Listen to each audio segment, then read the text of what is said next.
ആദർശിന്റെയും നയനയുടെയും ഇന്നത്തെ നല്ലൊരു കഥ കേട്ടാലോ? അങ്ങനെ ഇന്നത്തെ കഥയിൽ ആദർശും നയനയും കൂടെ സംസാരിച്ചിരിക്കുന്ന സമയത്താണ് ദാമുവേട്ടൻ അങ്ങോട്ടേക്ക് വരുന്നത്. ദാമുവേട്ടൻ വന്നിട്ട് ആദർശിനോട് പറഞ്ഞു, ആദർശ് സാറേ, ഒരു ഹോം നേഴ്സിനെ വേണമെന്ന് പറഞ്ഞില്ലായിരുന്നോ? ഞാൻ കൊണ്ടുവന്നിട്ടുണ്ട്. ഇവളുടെ പേര് എലിസബത്ത് എന്ന് പറഞ്ഞു. അങ്ങനെ ആദർശ് നോക്കി, കുഴപ്പമൊന്നുമില്ല. പിന്നീട് ചോദിച്ചു, അല്ല കാര്യങ്ങളൊക്കെ അറിയാലോ അല്ലേ? നയനെ നല്ലവണ്ണം നോക്കണം, എനിക്ക് അത് മാത്രമേ ഉള്ളൂ എന്റെ ഡിമാൻഡ് എന്ന് പറഞ്ഞു. അപ്പോഴേക്കും എലിസബത്ത് പറഞ്ഞു, അതൊക്കെ ഞാൻ നോക്കിക്കോളാം സാറേ, എനിക്കറിയാം. എനിക്ക് ഇതില് 10-25 വർഷത്തെ എക്സ്പീരിയൻസ് ഉണ്ടെന്ന് പറഞ്ഞു ഹോം നേഴ്സായിട്ട്. അങ്ങനെയാണെ പ്രശ്നമില്ല. അപ്പോഴേക്കും ദാമോട്ടം പറഞ്ഞു, പിന്നെ സാലറിയുടെ കാര്യത്തില് പുള്ളിക്കാരത്തേക്ക് കുറച്ചുകൂടെയൊക്കെ വേണമെന്ന് പറഞ്ഞിട്ടുണ്ടായിരുന്നു. പക്ഷെ ഇവിടേക്കാന്ന് പറഞ്ഞു കഴിഞ്ഞപ്പോഴത്തേനും പിന്നെ സാലറി കൂട്ടി വേണ്ടാന്ന് പറഞ്ഞു. അപ്പോഴേക്കും എലിസബത്ത് പറഞ്ഞു, അത് പിന്നെ സാറേ, ഒന്നും അല്ലേലും അനന്തപുരിയിലെ മൂർത്തി ജ്വല്ലറി MD അല്ലേ, MDയുടെ വീട്ടിൽ നിൽക്കാന്ന് പറഞ്ഞിട്ടുണ്ടെങ്കിൽ അത് കേട്ടപ്പോൾ ആദർശ് പറഞ്ഞു, ഇപ്പം ഞാൻ MD ഒന്നും അല്ല, ആയിരുന്നല്ലോ. പിന്നെ സാറിൻ്റെ ഒക്കെ വീട്ടിൽ ഹോം നേഴ്സായിട്ട് നിൽക്കാന്ന് പറഞ്ഞിട്ടുണ്ടെങ്കിൽ അതൊരു ഭാഗ്യമായിട്ടാണ് ഞാൻ കരുതുന്നത്. പിന്നെ എനിക്ക് സാലറിയിൽ എന്തായാലും ഇപ്പം കൂടുതലൊന്നും വേണ്ട. പക്ഷെ ഒരു കാര്യമുണ്ട്, ഇതെല്ലാം കഴിഞ്ഞ് പോകുന്ന സമയത്ത് എന്തെങ്കിലും ഒരു ഗിഫ്റ്റ് തരണം, അത് സ്വർണ്ണമാണെ അത്രയ്ക്കും നല്ലതെന്ന് പറഞ്ഞു. അത് കേട്ടപ്പോൾ ആദർശ് പറഞ്ഞു, അതെ, ഞങ്ങളൊന്ന് നോക്കട്ടെ, ഇഷ്ടപ്പെടുവാണെങ്കിൽ ഗിഫ്റ്റിന്റെ കാര്യത്തിലൊന്നും പേടിക്കൊന്നും വേണ്ട, ഞങ്ങൾക്ക് തരാം. സ്വർണത്തിനാണല്ലോ എപ്പോഴും മൂല്യം, അതൊക്കെ തന്നോളാം. പക്ഷെ ഒരു കാര്യമുണ്ട്, നല്ലവണ്ണം തന്നെ നയനെ നോക്കണം. അപ്പോഴേക്കും ദാമേട്ടൻ പറഞ്ഞു, അതെ, നയനയുടെ പ്രസവം കഴിയുന്ന അതുവരെയുള്ള കാര്യങ്ങളെല്ലാം നല്ല ഭംഗിക്ക് നോക്കിക്കോളൂ എലിസബത്ത്, ആ കാര്യത്തിൽ പേടിക്കൊന്നും വേണ്ടാന്ന് പറഞ്ഞു. അപ്പോഴേക്കും ആദർശ് പറഞ്ഞു, അത് മതി, അത് മാത്രം മതി. സാലറിയുടെ കാര്യത്തിൽ പിന്നെ എനിക്കൊരു പ്രശ്നവുമില്ല, എന്താന്ന് വെച്ചാൽ കൊടുക്കാം. അവളുടെ ആഹാരക്കാര്യത്തിനും എല്ലാ കാര്യത്തിനും കുറെ ശ്രദ്ധ ചെലുത്തണമെന്ന് പറഞ്ഞു. ശരിയെന്ന് പറഞ്ഞു. പിന്നീട് എലിസബത്തിനെ നയനെ വിളിച്ചിട്ട് പറഞ്ഞു, ബാ ആന്റി എന്ന് പറഞ്ഞിട്ട് അകത്തേക്ക് കൂട്ടിക്കൊണ്ട് പോവാണ്. അപ്പോഴേക്കും ദാമോദരനോട് ആദർശ് പറഞ്ഞു, അതെ, ആള് പ്രശ്നക്കാരിയൊന്നും ഇല്ലല്ലോ, വിശ്വസിക്കാലോ അല്ലേന്ന് ചോദിച്ചു. അത് കേട്ടിപ്പോ ദാമോദരൻ ഇങ്ങനെ ഒന്ന് ആലോചിക്കുകയാണ്. ദാമോദരന്റെ മനസ്സിലേക്ക് ആ രംഗങ്ങളൊക്കെ വരുവാണ്. മൂർത്തി മുത്തശ്ശനാണ് അപ്പൊ ഈ എലിസബത്തിന്റെ പിന്നില്. മൂർത്തി മുത്തശ്ശൻ ദാമോദരനെ വിളിപ്പിച്ചിട്ടുണ്ടായിരുന്നു. എന്നിട്ട് ദാമോദരന്റെ അടുത്തേക്ക് എലിസബത്തിനെ കൊണ്ടിട്ട് പറഞ്ഞു, അതെ, നയനയ്ക്ക് ഒരു ഹോം നേഴ്സിനെ വേണമെന്ന് ആദർശ് പറഞ്ഞില്ലായിരുന്നെന്ന് ചോദിച്ചു. ഇവള് നല്ലവളാ, വിശ്വസിക്കാൻ കൊള്ളാവുന്നവളാ, എലിസബത്ത് എന്ന ഇവളുടെ പേര്. ഒരു കാര്യം ചെയ്യ, ഇവളെ കൂട്ടിക്കൊണ്ട് പോയിക്കോളാൻ പറഞ്ഞു. അത് കേട്ടപ്പം ദാമേട്ടൻ പറഞ്ഞു, കുറച്ചു നാളായിരുന്നു ആദർശ് സാർ ഇതിനെക്കുറിച്ച് പറഞ്ഞിട്ട്. അതുകൊണ്ടാ ഞാൻ നോക്കി, ഇവള് തിരക്കുള്ളൊരു ഹോം നേഴ്സാ, പക്ഷെ ഞാൻ വിളിച്ചോണ്ട് ഇവള് വന്നേന്ന് പറഞ്ഞു. അപ്പോഴേക്കും എലിസബത്ത് പറഞ്ഞു, സാറ് വിളിച്ചാൽ എനിക്ക് വരാതിരിക്കാൻ പറ്റുമോ? എന്റെ അപ്പനെ അത്രമാത്രം സഹായിച്ചിട്ടുള്ള അല്ലേന്ന് ചോദിച്ചു. മുത്തശ്ശൻ പറഞ്ഞു, അതെ, സഹായിച്ചതിന്റെ കണക്ക് വെച്ചൊന്നും അല്ല നിന്നെ ഞാൻ വിളിച്ചതെന്ന് പറഞ്ഞു. കാരണം അങ്ങനെ ഒരുപാട് പേരെ സഹായിക്കുന്നതെന്ന് പറഞ്ഞു. അപ്പോഴേക്കും എലിസബത്ത് പറഞ്ഞു, അങ്ങനെ പറഞ്ഞിട്ട് കാര്യമില്ല സാറേ, സാറിനെ പോലുള്ള ഒരു നല്ല മനുഷ്യന്റെ വീട്ടിൽ ഹോം നേഴ്സായിട്ട് വരിക എന്ന് പറഞ്ഞിട്ടുണ്ടെങ്കിൽ അതൊരു ഭാഗ്യമായിട്ട് കരുതുന്നവളാ ഞാൻ. സാറിന്റെ മരുമകള് ഞാൻ പൊന്നുപോലെ നോക്കിക്കോളാന്ന് പറഞ്ഞു. ഒരു കുഴപ്പമില്ലാതെ സംരക്ഷിച്ചോളാന്ന് പറഞ്ഞു. പിന്നെ അവളുടെ കാര്യങ്ങളൊക്കെ കൂടുതലായിട്ട് ശ്രദ്ധിക്കണമെന്ന് പറഞ്ഞു. അതൊക്കെ ഞാൻ ഏറ്റെന്ന് പറഞ്ഞു. അങ്ങനെ മൂർത്തി മുത്തശ്ശനാണ് ദാമുവിന്റെ കൂടെ എലിസബത്തിനെ പറഞ്ഞു വിടുന്നത്. ഈ സമയത്ത് ആദർശ് ചോദിച്ചു, അല്ല എന്താ ദാമുവേട്ട ഒന്നും പറയാത്തെ? വിശ്വസിക്കാലോ അല്ലേന്ന് ചോദിച്ചു. വിശ്വസിക്കാം, 100% വിശ്വസിക്കാന്ന് പറഞ്ഞു. പിന്നെ നയനമോളുടെ കാര്യങ്ങളൊക്കെ നല്ല ഭംഗിക്ക് തന്നെ നോക്കിക്കോളും. ഇനിയിപ്പോ പ്രസവം കഴിയുന്നോടും വരെ എലിസബത്ത് ഇവിടെ കാണും. അത് മാത്രമല്ല ആഹാര കാര്യങ്ങളൊക്കെ ശ്രദ്ധിച്ചോളൂ എന്ന് പറഞ്ഞു. അപ്പോഴേക്കും ആദർശ് പറഞ്ഞു, അവൾക്കാണെങ്കിൽ ഈ ഇട ഇച്ചിരി ഓട്ടപ്പാച്ചിൽ കൂടുതലാ, ഞാൻ എവിടെ പോയാലും ആ കൂടെ തന്നെ വരുവാണ്. അവൾക്ക് അലച്ചിൽ കൂടുതലാ, ആരോഗ്യ കാര്യങ്ങളൊന്നും ശ്രദ്ധിക്കുന്നില്ല, അതൊക്കെ ഒന്ന് ശ്രദ്ധിക്കണം. അതൊക്കെ എലിസബത്ത് ചെയ്തോളൂ. ദാമേട്ട അത് വേണ്ട, എന്താന്ന് വെച്ചാൽ ചെയ്തോണം. പിന്നെ എനിക്ക് ഇടയ്ക്ക് ശ്രദ്ധിക്കാനൊന്നും സമയം കിട്ടത്തില്ല എന്ന് പറഞ്ഞു. അത് കേട്ടപ്പോൾ ദാമേട്ടൻ പറഞ്ഞു, ആദർശ് സാർ വിഷമിക്കൊന്നും വേണ്ട, ധൈര്യമായിട്ടിരുന്നു. ഇനിയിപ്പം നയനമരത്തിന്റെ കാര്യങ്ങളൊക്കെ നല്ല ഭംഗിക്ക് തന്നെ എലിസബത്ത് നോക്കിക്കോളൂ എന്ന് പറഞ്ഞു. കുറച്ച് കഴിഞ്ഞപ്പോൾ മുത്തശ്ശന്റെ അടുത്തേക്ക് മുത്തശ്ശി വന്നു. മുത്തശ്ശി വന്നിട്ട് ചോദിച്ചു, എലിസബത്തിനെ പറഞ്ഞു വിട്ടോന്ന് ചോദിച്ചു. അവിടെ എത്തിയിട്ടുണ്ട്, ഞാനിന്ന് വിളിച്ചു നോക്കട്ടെ എന്ന് പറഞ്ഞു. അങ്ങനെ ദാമുവിനെ വിളിക്കുകയാണ്. ദാമുവിനെ വിളിച്ചിട്ട് ചോദിച്ചു, അല്ല എലിസബത്ത് അവിടെ എത്തിയില്ലേന്ന് ചോദിച്ചു. എത്തി, കാര്യങ്ങളൊക്കെ സെറ്റായിട്ടുണ്ടെന്ന് പറഞ്ഞു. അല്ല ആദർശന് സംശയമൊന്നുമില്ലല്ലോ? ഒരു സംശയം ഇല്ലാന്ന് പറഞ്ഞു. പിന്നെ എന്നോട് ചോദിച്ചു വിശ്വസിക്കാൻ പറ്റുന്ന ആളാണെന്ന്. ഞാൻ പറഞ്ഞു വിശ്വസിക്കാൻ 100% വിശ്വസിക്കാന്ന് പറഞ്ഞു. അതുകൊണ്ട് പിന്നെ പ്രശ്നമൊന്നുമില്ല. അത് കേട്ടപ്പോൾ മൂർത്തി മുത്തശ്ശൻ പറഞ്ഞു, അവര് കൊടുക്കുന്ന സാലറി കൂടാതെ എന്താണെങ്കിലും ഞാനും കുറച്ച് പണം കൊടുക്കുന്നുണ്ടെന്ന് പറഞ്ഞു, എല്ലാ മാസവും. കാരണം ഞാൻ വിളിച്ചു കഴിഞ്ഞപ്പോൾ ഓടി വന്ന, എത്ര തിരക്കുണ്ടായിട്ട് പോലും ഓടി വന്നാന്ന് പറഞ്ഞു. ഈ ഒരു ഫീൽഡിൽ നല്ല എക്സ്പീരിയൻസ് ഉള്ള ആളും കൂടെ അല്ലേ. പിന്നീട് ദാമുവിനോട് ചോദിച്ചു, എന്തായി അവിടുത്തെ അന്വേഷണങ്ങളും കാര്യങ്ങളും ഒക്കെ? അപ്പോഴേക്ക് ദാമു പറഞ്ഞു, അന്വേഷണങ്ങളൊക്കെ തകൃതിയായിട്ട് നടക്കുന്നുണ്ട് സാറേ. ജ്വല്ലറിയുടെ അടിവേരിളക്കുമെന്നും പറഞ്ഞോണ്ടാ അന്വേഷിച്ചുകൊണ്ടിരിക്കണേ, ഊണും ഉറക്കവും ഇല്ലാതെയാ എന്ന് പറഞ്ഞു. അത് കേട്ടപ്പോൾ മൂർത്തി മുത്തശ്ശൻ പറഞ്ഞു, എനിക്കറിയാം, അല്ലേലും അവൻ എൻ്റെ കൊച്ചുമോനാ, അധികം വൈകാതെ തന്നെ സത്യങ്ങൾ കണ്ടെത്തുമെന്ന് എനിക്കറിയാം. എന്നാ ശരി, എന്തേലും ആവശ്യമുണ്ടെങ്കിൽ വിളിക്കാൻ മറക്കരുതെന്ന് പറഞ്ഞു. ശരി സാറേന്ന് പറഞ്ഞിട്ട് ദാമു കോള് കെട്ടിയെന്നെ. ഈ സമയത്ത് മുത്തശ്ശൻ മുത്തശ്ശിയോട് പറഞ്ഞു, നമ്മൾ ഉദ്ദേശിച്ച പോലെ തന്നെ അവൾ അവിടെ പോയി സെറ്റായെന്ന് പറഞ്ഞു. ഇനിയിപ്പോൾ പേടിക്കേണ്ട കാര്യമൊന്നുമില്ല. അല്ലെങ്കിലും വിശ്വസിക്കാൻ കൊള്ളാവുന്ന എലിസബത്തിനെ പണ്ട് മുതൽ എനിക്കറിയാം. എലിസബത്തിന്റെ അച്ഛന് മൂർത്തി ജ്വല്ലറി സ്റ്റാഫായിരുന്നു. ഇടയ്ക്ക് അറ്റാക്ക് വന്നാൽ മരിച്ചതിന് ശേഷം ആ കുടുംബത്തെ ഞാൻ കുറെ സഹായിച്ചിട്ടുണ്ട്. അതിന്റെ നന്ദിയും കടപ്പാടും ഒക്കെ അവൾക്കുണ്ടെന്ന് പറഞ്ഞു.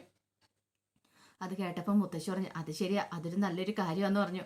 പിന്നെ അറിയാലോ, ഇപ്പോഴാണെങ്കിലും ആദർശം നയനയൊക്കെ സത്യങ്ങൾ കണ്ടെത്താനുള്ള ഓട്ടപ്പാച്ചിലല്ലേ. അതിൻ്റെ ഇടയ്ക്ക് മാളവിക ഏൻ ജ്വല്ലറിക്ക് പറഞ്ഞു വിട്ടിരിക്കുന്നത്. മാളവികനെ എനിക്കറിയാം, കുറെ കാലം മൂർത്തി ജ്വല്ലറിൽ ഉണ്ടായിരുന്ന. പിന്നെ അവള് US പോയി. എന്തായാലും അവളൊരു നല്ലൊരു ഡിസൈനർ തന്നെയാ. പിന്നെ നയനമോള് വരച്ച ഡിസൈനിങ് അല്ലേ ഇപ്പം ഏൻ ജ്വല്ലറി ഉള്ളത്. ഇതൊക്കെ കഴിഞ്ഞ് കഴിയുമ്പോൾ സത്യങ്ങളൊക്കെ തെളിയിച്ച് കഴിയുമ്പോഴത്തേനും മാളവിയെ നമ്മുടെ കമ്പനിയിൽ എടുക്കണം. US ഇനി പറഞ്ഞു വരേണ്ട കാര്യമൊന്നും ഇല്ലാന്ന് പറഞ്ഞു. മുത്തശ്ശി പറഞ്ഞു, അത് ശരിയാ, അതൊരു നല്ല കാര്യമായിട്ടാ എനിക്ക് തോന്നണത്. പിന്നെ അറിയാലോ, നയനമോളുടെ കാര്യങ്ങളൊക്കെ നന്നായിട്ട് ശ്രദ്ധിക്കുന്ന ഒരാൾ വേണമെന്ന് എനിക്ക് നിർബന്ധം ഉണ്ടായിരുന്നുള്ളൂ. അപ്പോഴേക്കും മുത്തശ്ശൻ പറഞ്ഞു, ഞാൻ പറഞ്ഞല്ലോ, നയനമോളുടെ കാര്യങ്ങളൊക്കെ നല്ല ഭംഗിക്ക് നോക്കിക്കോളും. ഇനിയിപ്പം ആദർശന് പേടി കൂടാതെ ഇതിലൂടെയാണെങ്കിലും പോവാം. എലിസബത്ത് കാര്യങ്ങളൊക്കെ നല്ല ഭംഗിക്ക് നോക്കിക്കോളും എന്ന് പറഞ്ഞു. മുത്തശ്ശന് ആ ഒരു ആത്മവിശ്വാസം ഉണ്ടായിരുന്നു. നയനയുടെ കാര്യങ്ങളൊക്കെ ഇവിടുന്ന് പോയിട്ടുണ്ടെങ്കിൽ എങ്ങനെ എന്താവും എന്നൊരു ചിന്തയൊക്കെ ഉണ്ടായിരുന്നു. കനക വന്ന് നിൽക്കാന്നൊക്കെ പറഞ്ഞ, പക്ഷെ നയനയ്ക്ക് അത് സമ്മതമല്ലായിരുന്നു. കാരണം അച്ഛനെ ഇട്ടിട്ട് അമ്മ ഇവിടെ വന്ന് നിൽക്കണ്ടെന്നൊരു ചിന്താഗതിയായിരുന്നു നയനിക്കും. അപ്പൊ പിന്നെ നോക്കാനായിട്ട് ആരെങ്കിലും വേണമല്ലോ. അതുകൊണ്ടാണ് ആദർശ് ഒരു ഹോം നേഴ്സിന്റെ കാര്യം ഏർപ്പാടാക്കിയത്. ദാമേട്ടൻ കൃത്യസമയത്ത് തന്നെ മൂർത്തി മുത്തശ്ശനോട് പറയുകയും മൂർത്തി മുത്തശ്ശൻ എന്താണെങ്കിലും വിശ്വസിക്കാൻ കൊള്ളാവുന്ന ഒരാളെ നയനിക്ക് വേണ്ടിയിട്ട് സെലക്ട് ചെയ്യുകയും ചെയ്തു. കുറച്ച് കഴിഞ്ഞപ്പോൾ നവീന് വേഷമൊക്കെ മാറി വന്നു കഴിഞ്ഞപ്പോൾ സഹദേവൻ ചോദിച്ചു, ഇതെന്താ ഈ ഷർട്ട് ഇട്ടിരിക്കണെന്ന് ചോദിച്ചു. ഇതെന്താ സഹദേവേട്ടാ ഈ ഷർട്ടിന് കുഴപ്പം എന്താന്ന് ചോദിച്ചു. അല്ല, ഓ ഇത് അത്ര പോരാന്ന് പറഞ്ഞു. ഓ ഇതൊക്കെ മതി, അതിന് നമ്മൾ പെണ്ണ് കാണാൻ പോകുന്നല്ലോ എന്ന് ചോദിച്ചു. അല്ല അത് പിന്നെ എന്താ എന്ന് ചോദിച്ചു. സഹദേവൻ എന്താണെങ്കിലും അറിയാതിരിക്കില്ല. മുത്തശ്ശനും അമ്മയും പറഞ്ഞു വേണം നമ്മൾ എങ്ങോട്ടേക്ക് പോകണമെന്ന്. എനിക്കൊന്നും അറിയില്ല എന്ന് പറഞ്ഞു. ഇനി വല്ല ക്ഷേത്രത്തിലേക്ക് വേണമെന്ന് ചോദിച്ചു. അതും അറിയില്ല. അല്ല മോനെ ഒരു നീല കളറുള്ള ഷർട്ടില്ലേന്ന് ചോദിച്ചു. അതിട്ടാൽ എന്താ പ്രശ്നം? അതിൻ്റെ ഒന്നും ആവശ്യമില്ല, ഇത് മതിയെന്ന് പറഞ്ഞു. ഇതിട്ടാലും ഞാൻ സുന്ദരനൊക്കെ തന്നെയാന്ന് പറഞ്ഞു. അത് ശരിയാ, സുന്ദരനൊക്കെ തന്നെ സമ്മതിച്ചു. അതെ, എന്റെ മുഖത്തില് എനിക്ക് തന്നെ ഒരു ആത്മവിശ്വാസം ഉണ്ടെന്ന് പറഞ്ഞു. ഇത്ര സൗന്ദര്യമൊക്കെ മതിയെന്ന് പറഞ്ഞു. ഇനി കൂടുതൽ സൗന്ദര്യം ആയാലും പ്രശ്നമാണ്. ഇനിയിപ്പം നമ്മൾ പെണ്ണ് കാണാനൊന്നും അല്ല പോന്നെ. അതോർത്ത് ഇനിയിപ്പം സഹദേവേട്ടൻ വിഷമിക്കണ്ടെന്ന് പറഞ്ഞു. സഹദേവൻ എന്ത് മറുപടി പറയാനും നടത്തില്ല. പെണ്ണ് കാണാനാ പോകുന്നെന്നുള്ള കാര്യം പറയാനും പറ്റത്തില്ലല്ലോ. പിന്നീട് അനന്തപുരിയിലേക്ക് വന്നു കഴിഞ്ഞപ്പോഴത്തേനും നവീൻ ചോദിച്ചു, ഇതെന്താ മുത്തശ്ശ ഇങ്ങോട്ടേക്ക് വന്നേന്ന് ചോദിച്ചു. ഇങ്ങോട്ടേക്കാന്ന് നേരത്തെ പറയണ്ടേന്ന് ചോദിച്ചു. പറയാനൊന്നും പറ്റിയില്ല എന്ന് പറഞ്ഞു. ഇതിനകത്ത് എന്തോ ഒരു കള്ളത്തരം ഇല്ലാതില്ലെന്ന് പറഞ്ഞു. അപ്പോഴേക്കും പത്മ പറഞ്ഞു, എന്തെങ്കിലും കള്ളത്തരം ഉണ്ടെങ്കിൽ ഇത്തിരി കഴിയുമ്പോൾ നിനക്ക് മനസ്സിലാവുമെന്ന് പറഞ്ഞു. അങ്ങനെ അവരങ്ങോട്ട് കയറി വന്നു കഴിഞ്ഞപ്പോഴത്തേനും ജയനും അജയനും ഹാളിലുണ്ടായിരുന്നു. അജയൻ ചോദിച്ചു, ഇതെന്താ കല്യാണം നിശ്ചയമാണോ കല്യാണമാണോ എന്ന് ചോദിച്ചു. അപ്പോഴേക്കും പത്മം പറഞ്ഞു, അജയേട്ടാ അത്രയൊന്നും ആയിട്ടില്ല എന്ന് പറഞ്ഞു. അല്ല 3 പേരും കൂടെ വന്നോണ്ടേ ഇനിയിപ്പോ വല്ല കല്യാണം ക്ഷണിക്കാണോന്നും അറിയത്തില്ലോ എന്ന് പറഞ്ഞു.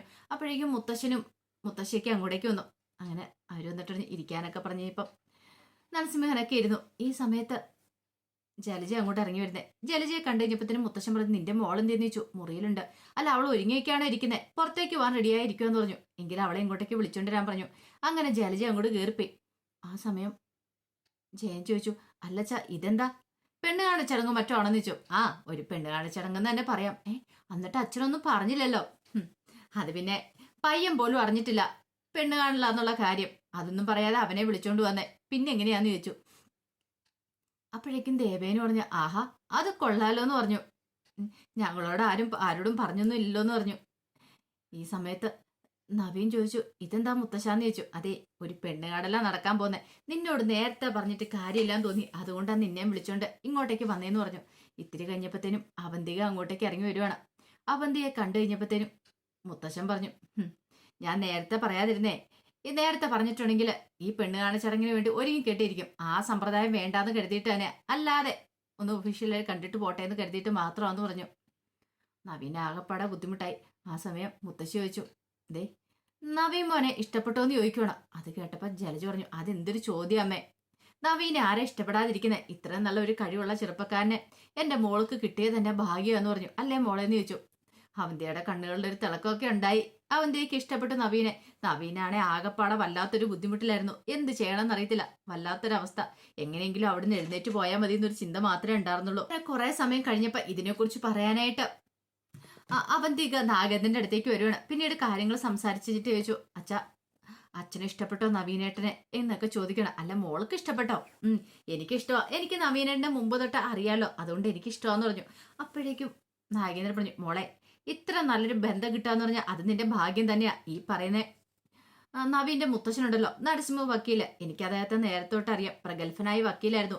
അദ്ദേഹത്തെക്കാളും പ്രഗത്ഭനാണ്, കഴിവുള്ളവനാണ് അദ്ദേഹത്തിന്റെ കൊച്ചുമോൻ ഞാൻ അറിഞ്ഞിരിക്കുന്നത്. അത് കേട്ടതും അവന്തി പറഞ്ഞു, അത് ശരിയാ മോളെ, അങ്ങനെയാണെങ്കിൽ അങ്ങനെ ആള് നമ്മുടെ കൂടെയുള്ളൊരു ബലമല്ലേന്ന് ചോദിച്ചു.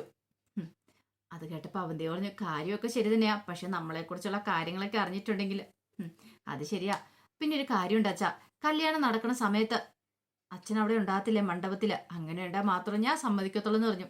അത് കേട്ടപ്പോ നാഗേന്ദ്രൻ പറഞ്ഞു, എന്തുകൊണ്ട് ഉണ്ടാകത്തില്ല, ഞാൻ ഉറപ്പായിട്ടും കാണുമെന്ന് പറഞ്ഞു. അല്ലച്ചാ, ഇനിയിപ്പം അച്ഛനെ കുറിച്ച് അറിഞ്ഞിട്ടുണ്ടെങ്കിൽ അവർ ഈ ബന്ധം വേണ്ടെന്ന് വെക്കുമോ? എങ്ങനെ വേണ്ടെന്ന് വെക്കും? ഒരു കാരണവശാലും ബന്ധമൊന്നും വേണ്ടെന്ന് വെക്കത്തില്ല. എൻഗേജ്മെന്റും കഴിഞ്ഞ് എല്ലാം കഴിഞ്ഞ് കല്യാണ മണ്ഡപത്തിൽ വെച്ചല്ല എന്നെ കാണത്തുള്ളൂ. ഇനിയിപ്പം അവിടെ വെച്ച് എന്നെ കണ്ടാലും ഞാനും മോളും തമ്മിൽ ഇതിനു മുമ്പ് നേരത്തെ ഒരു ബന്ധമുള്ള കാര്യമൊന്നും മോൾ ആരോടും പറയാതിരുന്നാൽ മതി. പിന്നെ എന്താ പ്രശ്നം ഇരിക്കുന്നത്? മോള് ധൈര്യമായിട്ട് മുന്നോട്ട് നീക്കോളാൻ പറഞ്ഞു. ഈ സമയത്ത് അവന്റെ പറഞ്ഞു, ഒരു പക്ഷേങ്കിൽ അച്ഛൻ ഈ ബന്ധം വേണ്ടെന്ന് പറയുമായിരുന്നെങ്കിൽ എനിക്ക് സങ്കടമായിരുന്നു. കാരണം എനിക്ക് നവീനേട്ടനെ അത്രയ്ക്കിഷ്ടം, നല്ല സ്വഭാവമുള്ള ആളാന്ന് പറയണം. അപ്പൊ അതിന്റെ വിശേഷങ്ങളൊക്കെ നമ്മളിന്ന് കാണുന്നത്. ഇതിന്റെ ബാക്കി വിശേഷങ്ങളുമായിട്ട് വൈകുന്നേരത്തെ പ്രമോയി വരാട്ടോ. ഒരിക്കൽ കൂടി എല്ലാവർക്കും ശുഭദിനം നേർന്നുകൊണ്ട് നിർത്തുന്നു.